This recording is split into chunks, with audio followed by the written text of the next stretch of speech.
Euh, le sport, c'est souvent aussi cruel.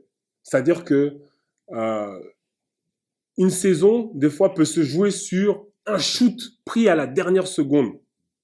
On prend un shoot au buzzer et on perd toute sa saison. Ou ça se joue sur un joueur qui se blesse, ton meilleur joueur, ton meneur de jeu, boum. Premier entraînement de la saison, il se blesse, saison terminée.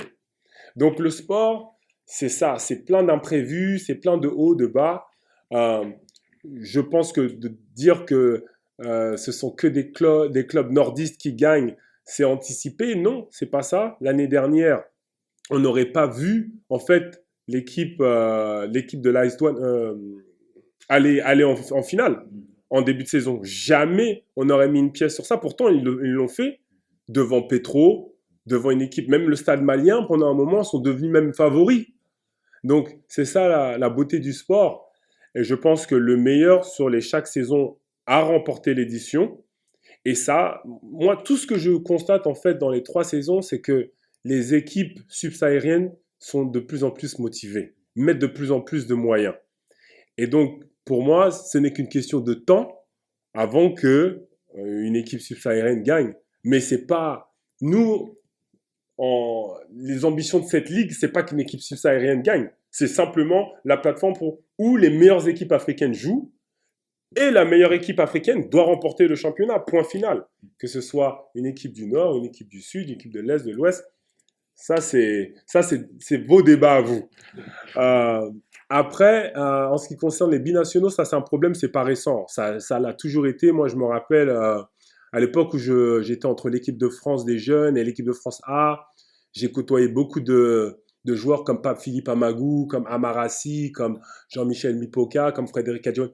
On a toujours eu en fait cette question où bah, on se posait la question, est-ce qu'il faut aller en équipe de France? Parce que si on va en équipe de France, on peut plus jouer, on peut plus représenter notre pays.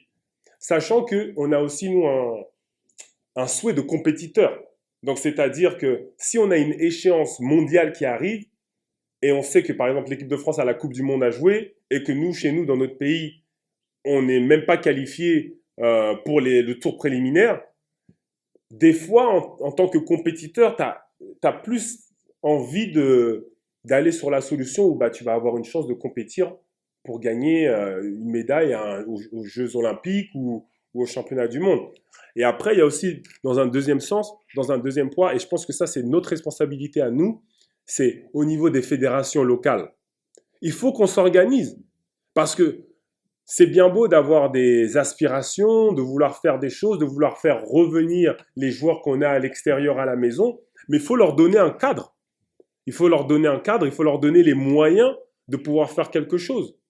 Et ça, c'est notre responsabilité. Je pense que quand le cadre à la maison sera fort et clair, je pense que tous ces petits détails en fait de binationalité, de licence par-ci, ça va se régler parce que les joueurs de eux-mêmes diront non. Moi, c'est ça que je veux faire. Donc, moi, ça, c'est mon point de vue. Et je pense qu'on a, nous, une forte part de responsabilité, en fait, dans le narratif de ces différentes discussions.